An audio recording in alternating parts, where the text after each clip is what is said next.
Good morning students.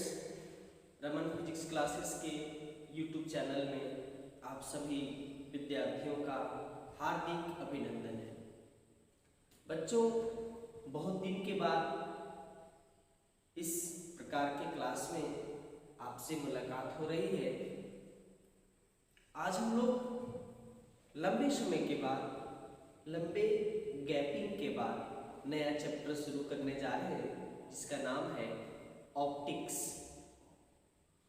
बच्चों, optics हमारे syllabus का सबसे बड़ा चैप्टर है।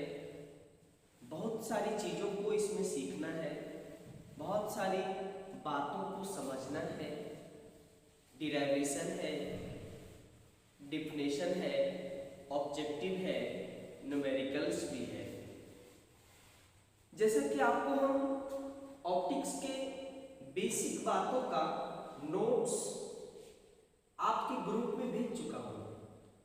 आज की क्लास में हम लोग उन सारी चीजों को केवल समझेंगे।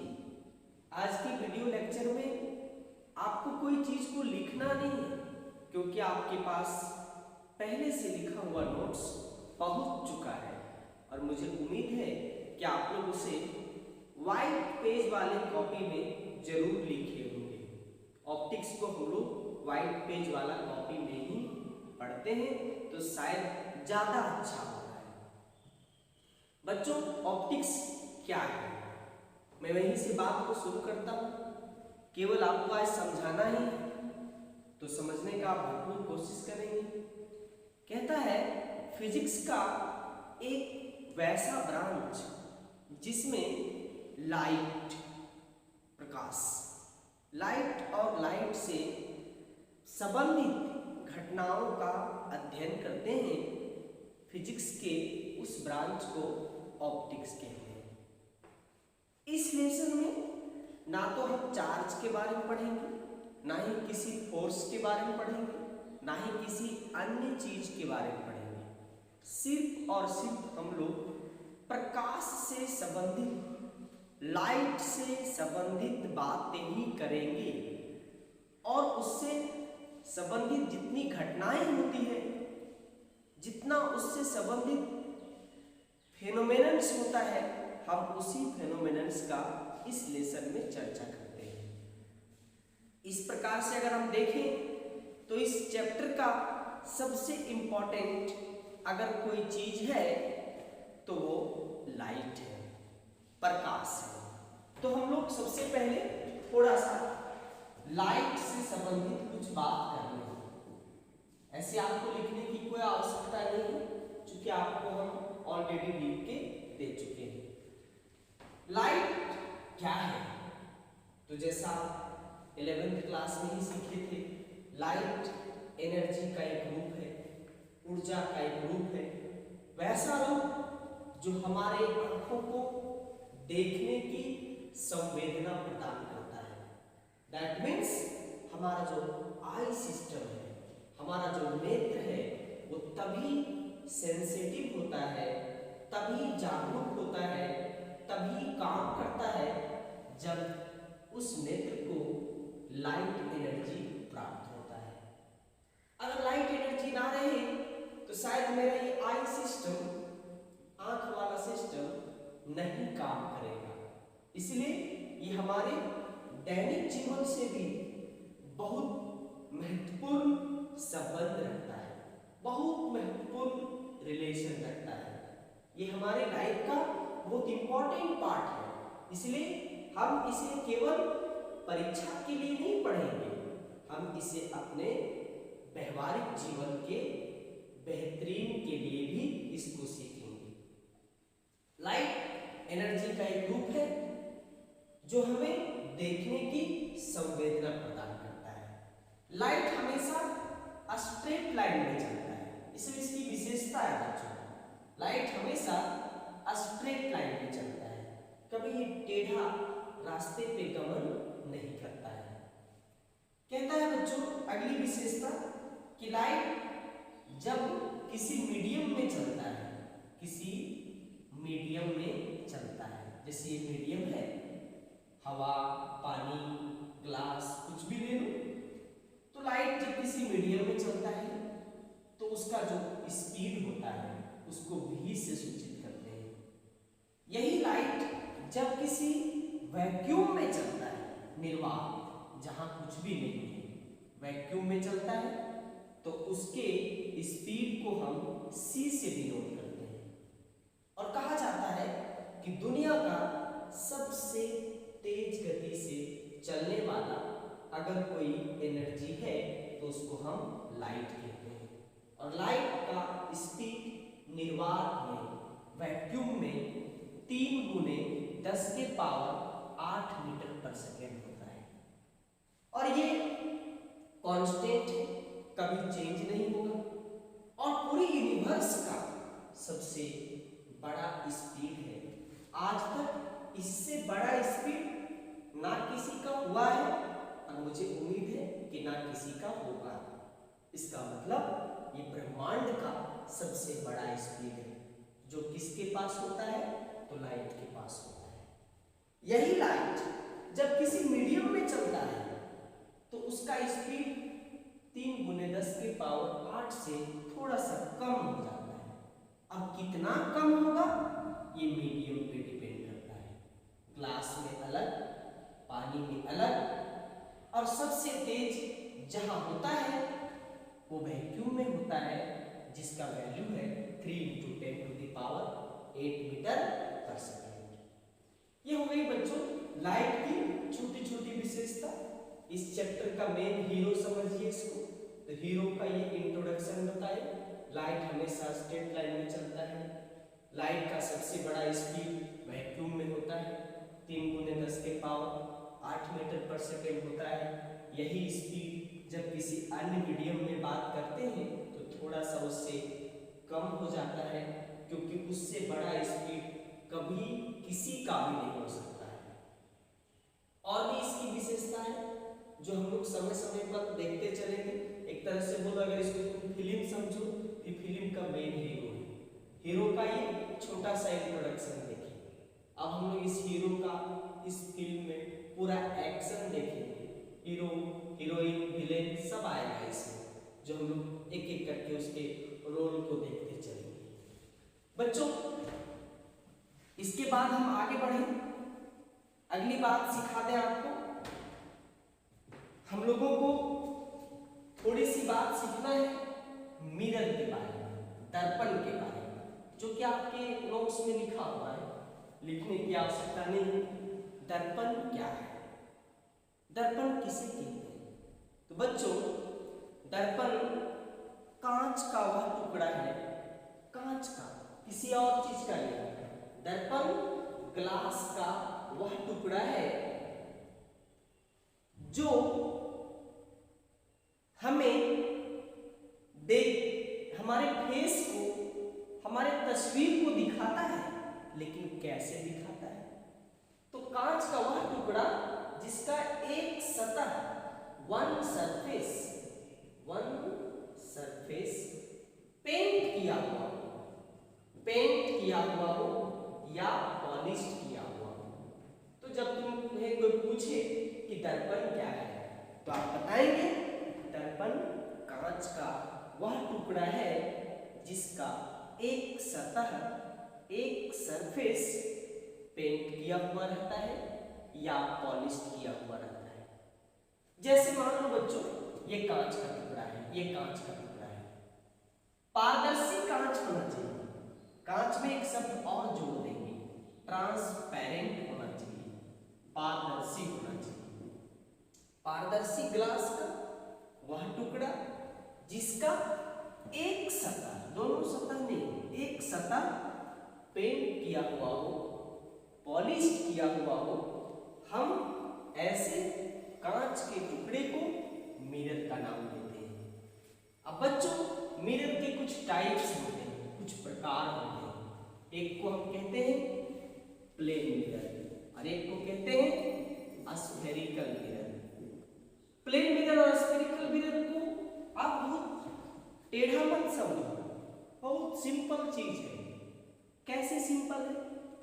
अगर हम ग्लास प्लेन लेते हैं, मैंने बाजार से प्लेन ग्लास खरीद के लाया, उसको काटा, उसके एक सतह को पेंट कर दिया।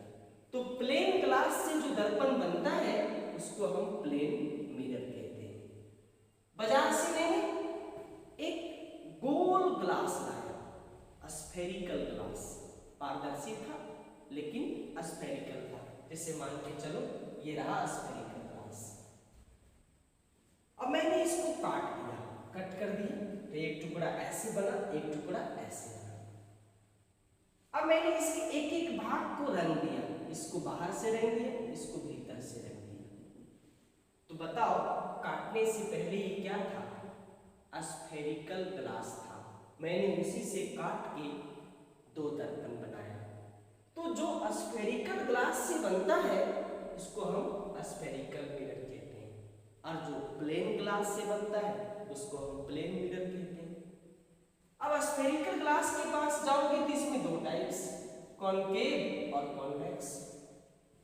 दोनों को पहचानना बहुत आसान है बच्चों। जिसका बाहर से पेंट हो उसको हम कॉनकेव कहते हैं, और जिसके अंदर से पेंट हो उसको हम कॉन्वेक्स कहते हैं। हिंदी में इसको अवतल दर्पण कहते हैं, हिंदी में इसको उत्तल दर्पण कहते हैं।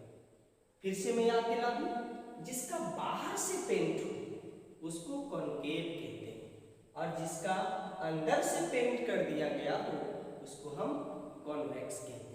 तो बच्चों ये था मिरर का इंट्रोडक्शन। इन सारी चीजों को आप 10th क्लास में भी बहुत बढ़िया से पढ़े होंगे। मैंने सिर्फ आपको रिवीजन कराया, नया इसमें कोई चीज नहीं बताया। नया तो इसके आगे की बात को समझना है। अब बच्चों हम लोगों को बहुत सारी चीज, छोटी छोटी चीजों को याद भी करना है। दर्पण है तो उससे संबंधित बहुत बात होगी, उस सारी चीजों को मैं आपके बीच रख देता हूं। हाँ तो बच्चों हम लोग अभी सीखे मिरर बेसिकली दो प्रकार का, एक प्लेन मिरर, एक स्फेरिकल मिरर। स्फेरिकल मिरर के दो टाइप, एक कॉनकेव और एक कॉन्वेक्स। तो मिला जुलाकर हम लोगों के पास कितना मिरर हो गया? 3 ठो हो गया, एक प्लेन, एक कॉनकेव और एक कॉन्वेक्स। अब हम लोग तीनों को एक एक करके पढ़ेंगे। बच्चों सबसे पहले मैंने प्लेन मिरर को समझाना शुरू किया, क्योंकि प्लेन मिरर का कहानी भी बिल्कुल प्लेन है, मतलब सिंपल है, बहुत ही आसान है।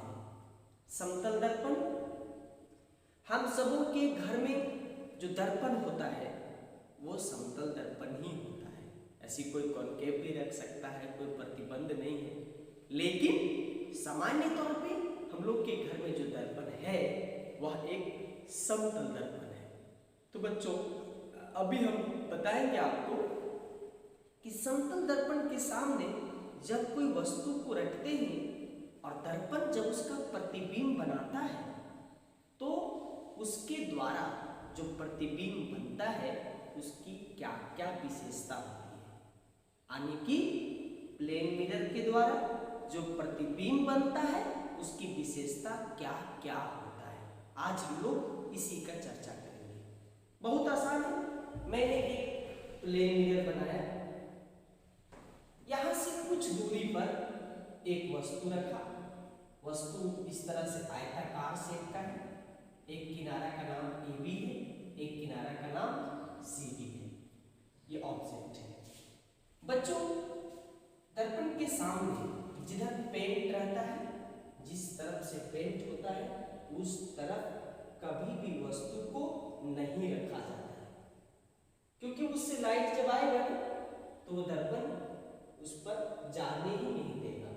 इसलिए कभी भी पेंटिंग वाले साइड वस्तु को नहीं रखा जाता है। मैंने यहां रखा, इस मिरर ने तुरंत इसका एक इमेज बना दिया।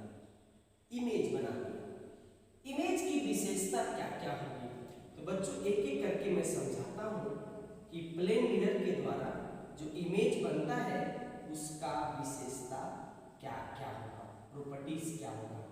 पहला विशेषता है बच्चों कि दर्पण से जितनी दूरी पर वस्तु रखोगे प्रतिबिंब दर्पण से उतने ही दूर पे बनेगा। अगर हम दर्पण से वस्तु की दूरी 10 सेंटीमीटर रखते हैं तो दर्पण से प्रतिबिंब का भी दूरी 10 सेंटीमीटर होगा, जिसको हम लोग कहते हैं वस्तु दूरी बराबर होता है प्रतिबिंब के दूरी का, और वस्तु के दूरी को u से सूचित करते हैं और प्रतिबिंब के दूरी को v से सूचित करते हैं। तो पहला विशेषता क्या हुआ, u इक्वल टू v। दूसरा विशेषता बच्चों, वस्तु का हाइट जितना बड़ा होगा प्रतिबिंब का भी हाइट उतना ही बड़ा होगा। मतलब height of object equal to height of image. वस्तु की ऊंचाई और प्रतिबिंब की ऊंचाई बराबर होगा। h i is equal to h o। Terms को समझेंगे, क्योंकि आज का क्लास में जो जीरो लेवल की बात कर रहे हैं उसी से फिर हम लोग आगे बढ़ेंगे।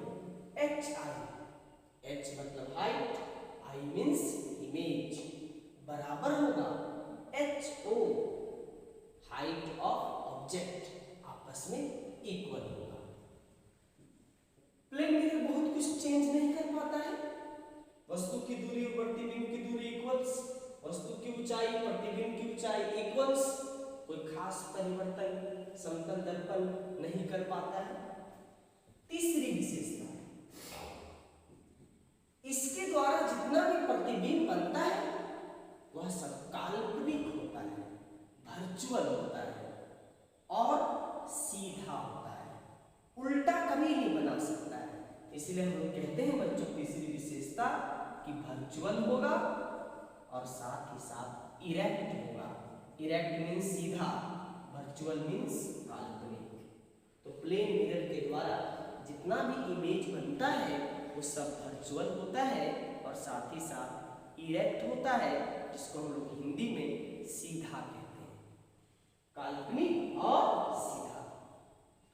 चौथा विशेषता बच्चों, चौथा विशेषता है यह बहुत कुछ परिवर्तन नहीं कर पाता है, बहुत कुछ को चीजों को चेंज नहीं कर पाता है, लेकिन थोड़ा सा चेंज जरूर करता है। क्या करता है बच्चों, वस्तु का साइड और प्रतिबिंब का साइड एक दूसरे का उल्टा हो जाता है। साइड से उल्टा, पूरा वस्तु उलट नहीं जाता है, साइड से उल्टा। जैसे जैसे बच्चों अभी आप इसको इस तरह से समझिए, इस तरह से वस्तु था, इमेज ऐसे बन गया, मतलब लेफ्ट वाला पोर्शन राइट में चला जाता है और राइट वाला पोर्शन लेफ्ट में चला जाता है, बाएं को दाएं कर देता है, दाएं को बाएं कर देता है, जिसको आप साइड से उल्टा कहेंगे। उल्टा नहीं कहेंगे, साइड से उल्टा, साइड से उल्टा कहेंगे। उसको अंग्रेजी में कहते हैं लैटरली इन्वर्टेड, लैटरली इन्वर्टेड। जैसे बच्चों उदाहरण भी आपको देते हैं, मान लीजिए कि मेरे पास एक प्लेन मिरर है, हम इसके सामने ABCD का अल्फाबेट का ए अक्षर को रखेंगे, ए रखेंगे, बच्चा लोग के पास जो ए होता है उसको दर्पण के सामने रखेंगे, तो इसका प्रतिबिंब उल्टा के बनाएगा, तो ए का उल्टा भी कर देगा तो क्या दिखेगा, ए दिखेगा। तो आपको क्या लगेगा कि लैटरली इन्वर्सन नहीं हुआ, जबकि ऐसी बात नहीं है, हुआ, साइड से उल्टा हुआ, लेकिन आपको पता नहीं चला।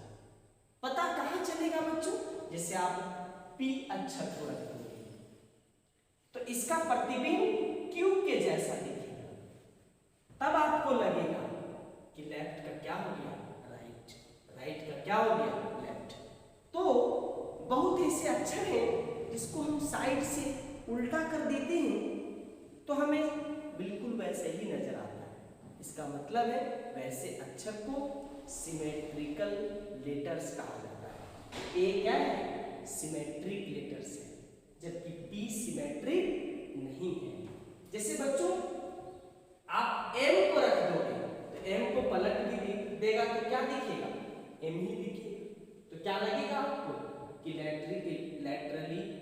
फॉर्मेशन नहीं हुआ, जबकि ऐसी बात नहीं है।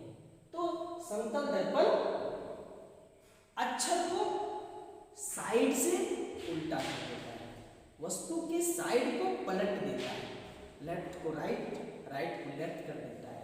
ये विशेषता है समतल दर्पण का।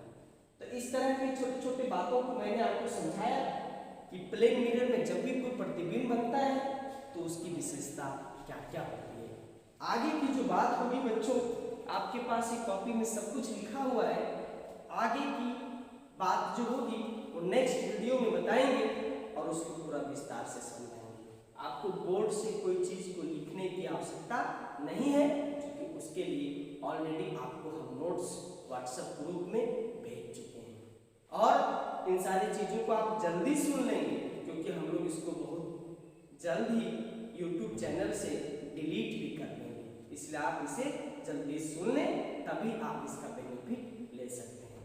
आप सबों को बहुत बहुत धन्यवाद।